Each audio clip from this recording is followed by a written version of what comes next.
everyone, welcome back to Sparkle Speak. I'm your host, Kathryn. Hope everyone enjoyed their Thanksgiving. We took a week off because I moved into a new house and then my kids got sick. So it was a bit of a whirlwind, but it was great. And I hope everyone enjoyed their holiday as well.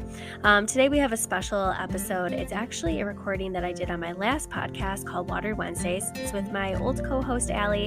And we interview a guest, McIlrath. She's the mother of my associate pastor at my old church.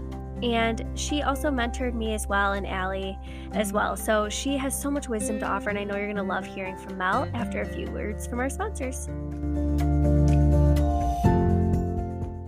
That's cool. Anyway, sorry. Hi, we're recording a podcast about other things. No, I love it. Just good friends chatting. It's been too long. Yeah. But yeah, we have a couple questions for Mel today. We're just going to run through them kind of like we do with most of our guests. We're going to just try to hear her story of faith and how she became a Christian and just some thoughts that she has. So Mel, why don't you kick us off with answering, when did you first start identifying yourself as a Christian, or how did you come to know the Lord? Okay, well, I grew up in a Christian home. My grandfather was a pastor. My dad was a pastor. So I've had a godly heritage in my family for many, many years. And I think I first identified under the family umbrella of being in a Christian home. That became kind of my identity. I was born like figuratively at the church. I lived figuratively at the church, and everything in our home revolved around the church. My parents were also musicians. A part of my father's responsibility was, at that time, they were called worship pastors. Well, they were called minister of music. Now they're called worship pastors. But so everything that we did was church oriented. And so I just kind of grew up in that framework. And my identity as a Christian was this being part of this family and this church family. And I don't think it was till I was a little older that I started realizing that I needed to have this relationship with Jesus on my own. And I needed to make a personal relationship, a personal identification with Christ aside from my family identification as Christians. And I remember I was 10 years old and I was at summer camp in New York State, because I lived on the East Coast. I was born and raised on the East Coast. And I remember there was a speaker that night, and he was talking about salvation. He was talking about the gospel, and he was asking if anybody wanted to receive Jesus as their personal savior to come down to the front. And, you know, my feet felt like cement, but I felt this tugging in my heart that I needed to go and make Jesus my own. And so I went forward, and I don't remember anything about this woman except her name was Stephanie, and she was one of the camp counselors there. She might have even been my counselor. I don't even remember. I just remember she took me in another room and she talked with me and she prayed with me. And that was the pivotal moment in my life when I became a Christian. Awesome. That's great. I love the distinction you made between like family, you know, like under the umbrella, and then like making it personal. Like, I think that's really good and relatable. And yeah, it's very easy to say, well, my family believes, you know, but Right. It's definitely something more when it's like, no, I made this decision. Right. Yeah, and I always thought I had an older brother. I have an older brother who's 5 years older than me. And from the moment my brother was born, he knew he was called to be a pastor. So I always had watched like my older brother grow up, and he was just this amazing just kid who just was spiritually connected from the beginning. And I always thought when I got to be his age, I would be that way. And then I realized that I'm not going to be that way unless I take this step for myself. Nice. That is pretty cool. Do you feel like, so that moment that you had, that was, you know, you said a pivotal moment in your faith. Do you think that was the turning point for you, or was it kind of gradual after that? Or was it immediate? No, I think it was pretty immediate because I knew all about it. I mean, I'd lived it. I'd grown up in it. for 10 years. It was talked in my home. It was talked at church. It was, among my friends, my parents' friends. So I knew it was a heart knowledge. I mean, it was a brain knowledge that had to move to my heart. So it was intellectual knowledge that had to move the 12 inches or whatever it is down to my heart to make it real for me. And so that's the shift that was pivotal. It became less of intellectual knowledge and more heart knowledge. Yeah, that makes sense. I always love asking that question because I think it's different for everybody. So, Right. Mm-hmm. yeah, that's special. So leading into our next question, Alli and we did a recording with Kevin Poberski about God as our Father. We did a series about God as Holy Spirit, Jesus, and our Father. And so we were kind of thinking about it, and we were like, maybe we should do kind of like God as with like woman characteristics, because we did the father and more of like the male characteristics. And so we're going to kind of focus a little bit on that today. And one of the first questions that we were thinking of was just being image bearers of God. And so I think that's a big pillar of Christianity and something we all kind of learn about and discover as we step into this relationship with God, as you said, Mel, is just, what does that mean for us? What does that mean for us here on this earth? And I think one of the things it means is that we're to be the image bearers of God to the world. And so our next question, something we can all three of us unpack. What does it mean for us as Christians to be image bearers of God? It's kind of broad, but what are like some first thoughts that you guys have? One of the first. Yeah. Go ahead, Alli. No, I was going to say, go ahead. Take it away. I was just going to say that I think being an image bearer, being a bearer, being identifying with God, his characteristics, his personality, those things that we reflect his heart in, love, kindness, grace, forgiveness. I mean, the list is, it never ends. And I think that that's how others come to know what God is all about, not just through his word, but how we as believers live our lives reflecting those characteristics and those parts of God, those personality parts of God and aspects of his nature. Yeah, for sure. I think for me, when thinking about this question, I took it back to like creation and being created in his image.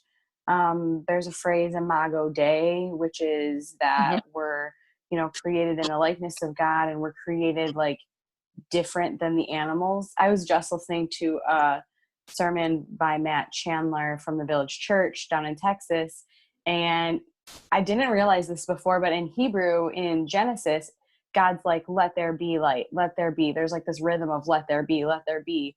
And then there's this turning point where he's like, let us make. Like it changes for emphasis that like he made us. Like I thought that was so cool. Mm-hmm. Yeah, because it's like a shift in relationship. Right. That's really cool.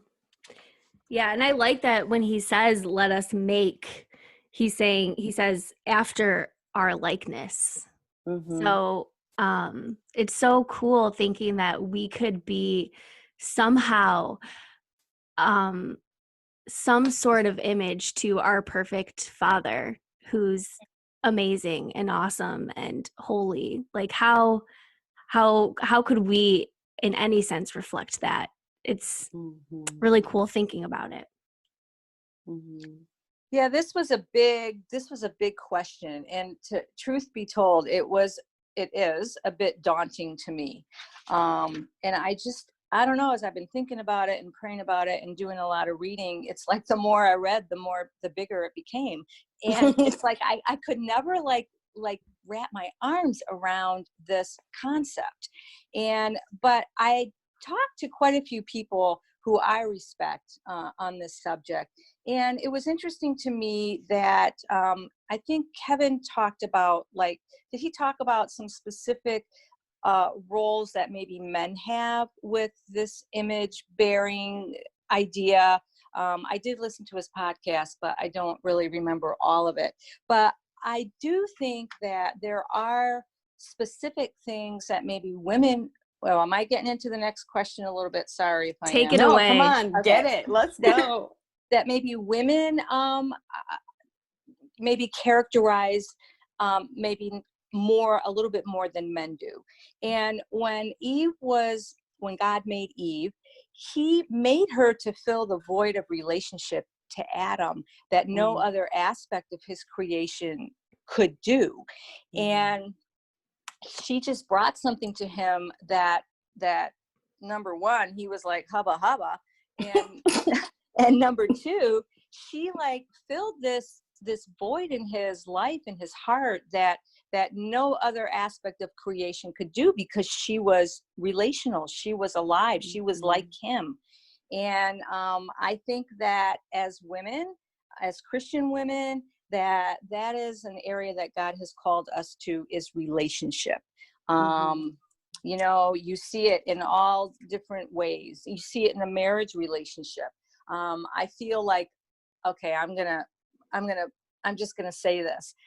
This is not dissing my husband, but I feel like I am much more relational in our relationship than sometimes Jerry tends to be.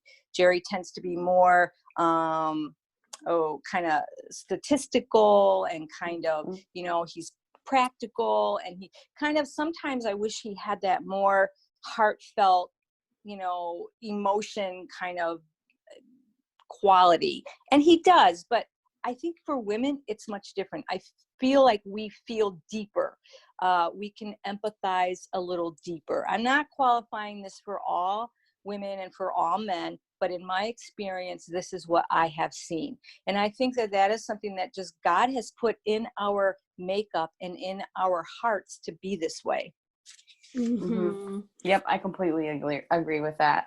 Me too. I think a lot of women are probably nodding their heads at that, because I think that definitely is something that is characteristic of women. I actually wrote that down as well, as being a characteristic of God that we as women specifically reflect, was just this nurturing, caring. We have an affinity towards comforting, gathering with relational tenderness and a mindset. I think that's just very, very common of women. And I mean, obviously it looks different in all of us. We're all unique and have different personalities, but I think that is something that tends to be very characteristic. And I actually found some cool verses too. I'll just spit a couple of these out. But so in Isaiah 66:13, it says, "As a mother comforts her child, so I will comfort you." That's God talking. So there's that comforting side. Hosea 13:8 says, "Like a bear robbed of her cubs, I will attack them and rip them open." Whoa, that's encouraging. It's the mama bear side of God, I guess. But it's like protective, like I care about you. I want to protect you. And then I liked this one in Luke 13:34. It says, "O Jerusalem, Jerusalem, you who kill the prophets and stone those sent to you, how often I have longed to gather your children together as a hen gathers her chicks under her wings." So there's that gathering with relational tenderness, like I was talking about. So I do think it is something that's very unique to women, and something that we can cultivate within ourselves. All right, everyone, we're going to take a quick break. And after we hear from our sponsors, we will be back. Yeah, when I was thinking about it too, just thinking about like Jesus in his time here on earth, the compassion he had for people. I feel like that's something that we as women, I'm sure men hold it as well, but I think the ability to walk into a room and see what someone like needs, or, you know, just like you said, and I'll be able to empathize, you know, whether it's from a place of comfort or something like that. I feel like we can be more relational and relatable, I think. Yeah, I just think there's maybe a little more emotional sensitivity. and an ability to connect with emotions. Now, I think men and women have the same kinds of emotions. We have the same kinds of emotional needs. We just reflect them differently, and we exhibit them differently. We interact with them differently too. Mm-hmm. Yeah. I actually stumbled across a meme this morning, and I almost like saved it to my phone because I thought it was so funny.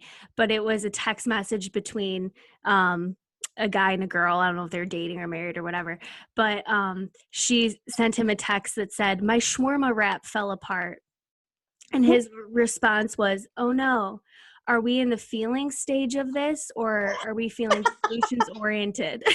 And I was like, oh, he's trained so well. Oh, Wow. yeah. Oh, Wow. geez. Yeah, that was really empathetic. Yeah. Sympathetic. Sometimes you're looking for a solution, which is oftentimes what men want to provide. But sometimes you just want them just to say, oh, that stinks. Or like, just sit with you in the emotion. Right. Let's get you another one would have been what I would want to hear. Let me fix that for you. Solutions oriented. Love it. Yeah. Yeah. So kind of building off our last question. So we see God's character as our Father, as it's mentioned so much in the Bible. But as we said before, both men and women bear the image of God. So are there any characteristics of God that you find is reflected through motherhood? Let's just do the exact opposite of fatherhood, which is motherhood. You're a mother, Mel, so kind of through your perspective, what are the characteristics of God that you see reflected through motherhood? And we can also touch on spiritual motherhood as well. Mm-hmm. How long do we have for this particular question? Because I think out of all of them, this was my favorite. As long as you want. I really see that motherhood and spiritual motherhood are so much the same. They're so connected, because the things that you try to teach your children or try to model for them align so well with spiritual motherhood as well. You have a sacrificial love for your kids. You want to teach them and model forgiveness. You want to extend grace. And maybe this one right here would be a little bit different for the spiritual motherhood, but you discipline your children to teach them and to correct them. Mm-hmm. And in spiritual motherhood, I think that looks a little differently, because number one, they're not your physical blood child. So you don't have liberties to do that quite as much with a spiritual daughter that you might with your own daughter or son. But definitely teaching boundaries, being available and being present, nurturing, encouraging and supporting, creating space for growth and maturity, and gently pushing, or sometimes not gently, sometimes pushing a little harder to try new things and develop skills. And somebody else said this, so I want to give them credit for it, but pushing them not in our direction, but in God's direction. Reaffirming their identity, both in the physical family, but also in God's family, and helping them to identify their giftings and their spiritual gifts and their passions, or something maybe more in a negative in their life that you're seeing that God calls you to address, or you feel like God's calling you to address in a very gentle manner. I think one of the difference between motherhood and spiritual motherhood is that you're always trying to teach your kid, I shouldn't say that, your child, sorry. You're always trying to teach your child to be independent.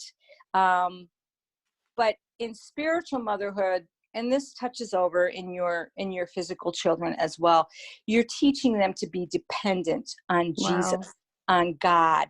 You want that shift of independence, but yet in a spiritual world, you want them to be dependent on Jesus and on their faith and on God.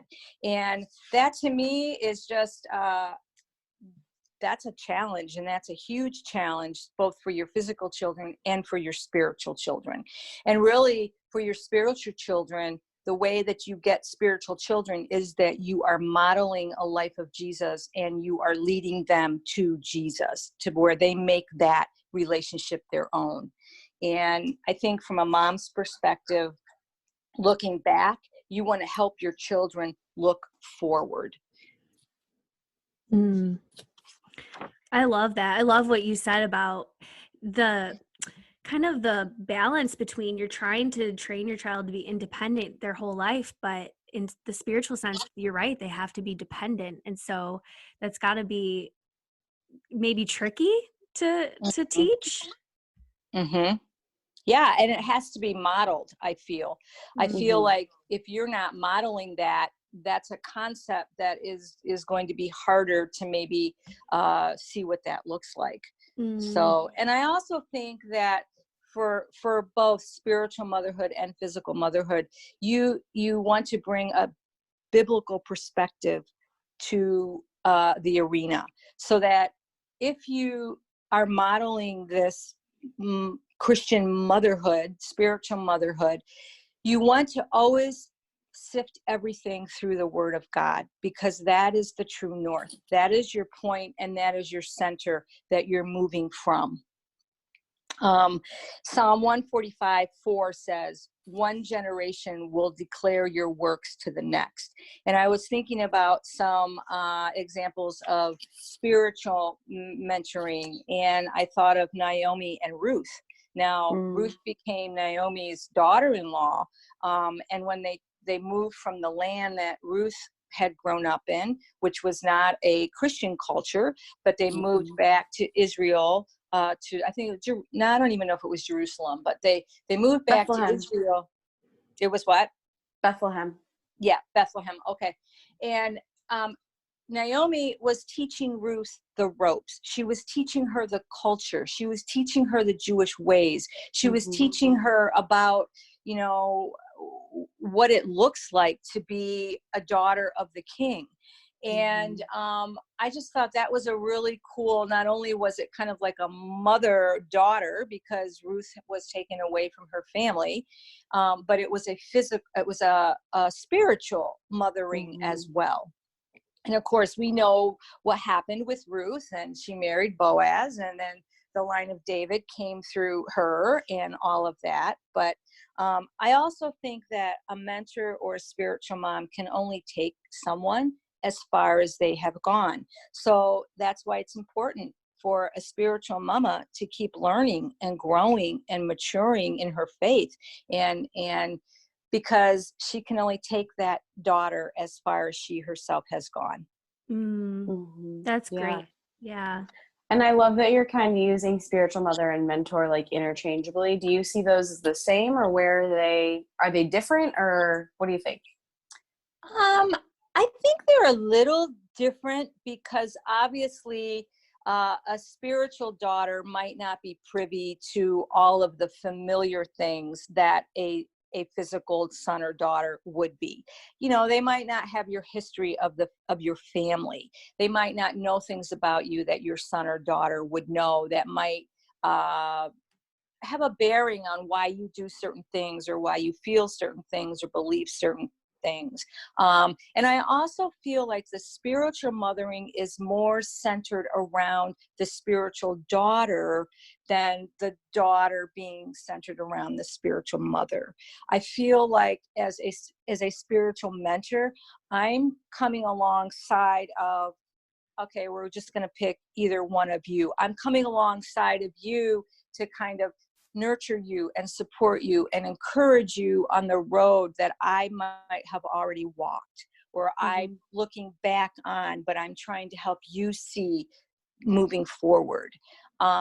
So it's not that I can't learn from my spiritual daughters. I do. I learn a ton, but I feel like my impact on your life and my influence on your life is more how I can help step in and encourage you and kind of hold your hand for support as you're moving and you're growing forward. Yeah, like it can be subjective to the person that like Yes. needs the shepherding. Yes. And it can be spiritual in nature or not. You know, Mm-hmm. there are lots of things in our lives that don't necessarily have a spiritual undertone. Although I will say, as a believer, I feel like your spiritual uh, maturity in your faith, that shadows everything, that covers everything. Everything comes under the umbrella and filtered through a spiritual lens. If Mm-hmm. you are a believer who's pursuing daily the kingdom of Christ. Mm-hmm. Love that. Yeah, so we've kind of already touched on like what spiritual motherhood means to you. I think you gave us so many little goodies there. But how, I guess more on a more personal level, how have you seen that work play out in your own life? Just the mentoring and spiritual motherhood. So when I was thinking about this, when I was growing up, that whole mentoring concept was not really something that was like talked about a lot, or I just didn't hear it a lot. Maybe it was happening, but I was not aware of it. But I will say that my mom had some very good friends that always took an interest in me. And I wouldn't say they mentored me, because we didn't spend like every Tuesday at 5 o'clock together. But I I watched them. I watched how they lived out their lives in a very godly way. And I Mm-hmm. watched my mom relate to these women in not just a friendship way, but a spiritual friendship way. And they would pray for me, and they would ask me how I was doing and what I was thinking about, or they would give me things to read that they thought I might be interested in. They took an interest in me, I guess is what I'm trying to say. And I remember when I was going off to college my freshman year, one of my mom's friends said to me, Mel, I will pray for you every Wednesday at 6 o'clock. And you know what? 30, 40 years later, I still remember Beth saying that to me. Now, it wasn't anything that was, like such a big deal, but to me, I was on her radar at least every Wednesday at 6 o'clock. And I knew that she was praying for me. And that to me really influenced me. And that obviously meant a lot to me, because it has stuck with me all these years. So that was my kind of experience with, quote unquote, mentoring when I was growing up. I forget the second part of that question, Kathryn. Just how it's impacted your life.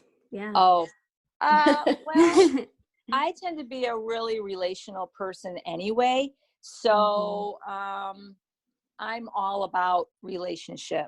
And maybe that had maybe that had a little influence in that, but I think that I just tend to be that way. That's how God made me.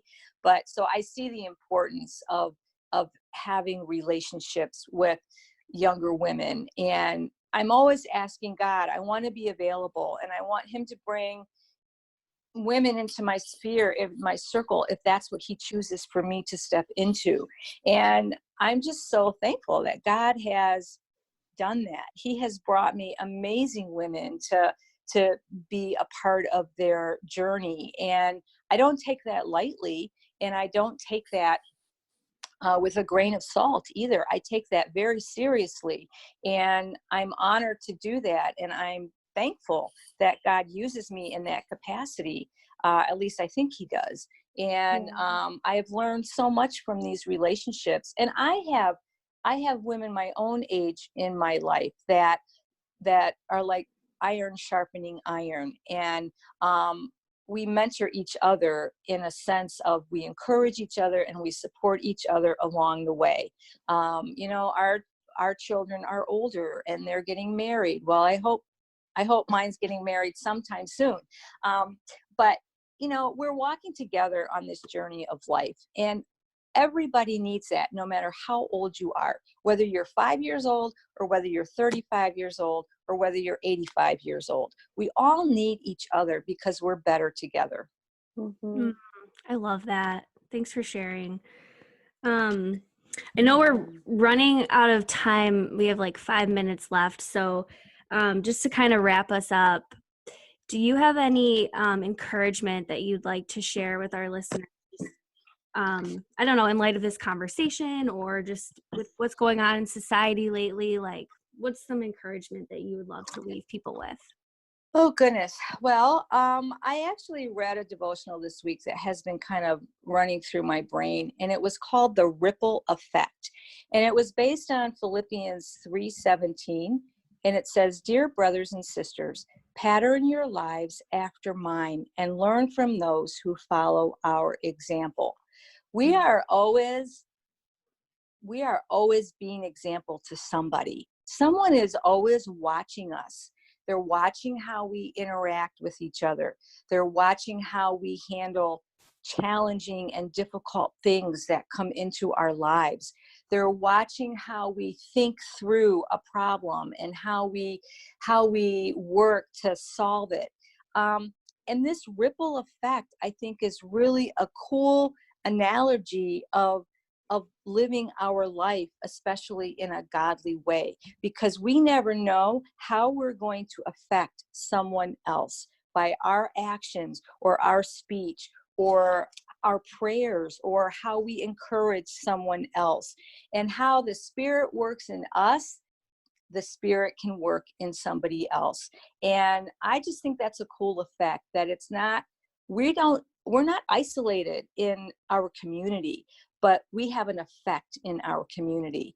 And we want to make sure that those patterns, those ripple of waves, or the little, I don't know, the things when you throw a stone in the water and they just kind of go, we want to make sure we're modeling that well. We want to make sure that we're living a life that's pleasing to God, and that we're emulating and reflecting God's character, and that we're loving well, and that we're extending grace, and that we're forgiving. And because this all has an effect in the circle that we live in and in our community, and we will never know the effect of that in someone else's life. And I guess that's what I would want to leave with you ladies today, that it's not just about spiritual mentoring or motherhood, spiritual motherhood, but it's every action of our lives touches a chord that vibrates in eternity. And that was written by Edwin Chapin. And I loved that quote.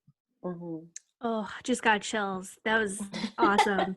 And I feel like it does tie into everything we talked about too. So just thank you. I feel encouraged this morning, just having this conversation with you. I feel, and I love, sorry, filling up your soul. I love it. I love that you brought Ruth and Naomi into this conversation. I hadn't even thought of that. And I just really love, like you said, their dynamic, their relationship, the way that Ruth learned. And, I'm sure when they left Bethlehem to go, to Moab, they weren't like, when you think about the ripple effect, like that maybe wasn't the right decision. Like they left the land they were in, but like, look at what happened because of it. Even if it was the wrong decision at the time, like people are watching you. People are watching the decisions you make. And even if it's wrong, owning it and apologizing and, even asking for forgiveness where we should be, forgiving at the same time. I don't know, like that's just all kind of wild. And I love that. That's all really good stuff. Yeah. And I think we're all connected in a sense, we all need each other. There's nobody that maybe they say they don't need somebody, but man, I'll tell you, it sure makes life easier to walk through with support and encouragement.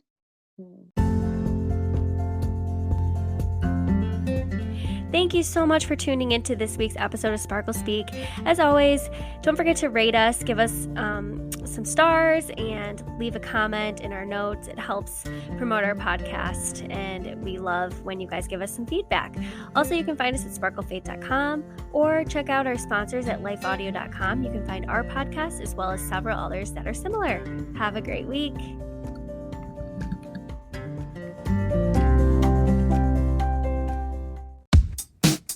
$88 billion is just a number, but not when we use it for our community benefits plan.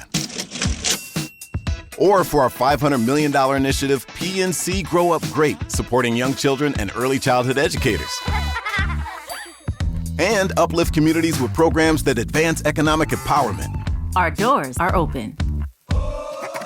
PNC, a Main Street bank helping all move forward financially. It's not just about dollars, it's about change.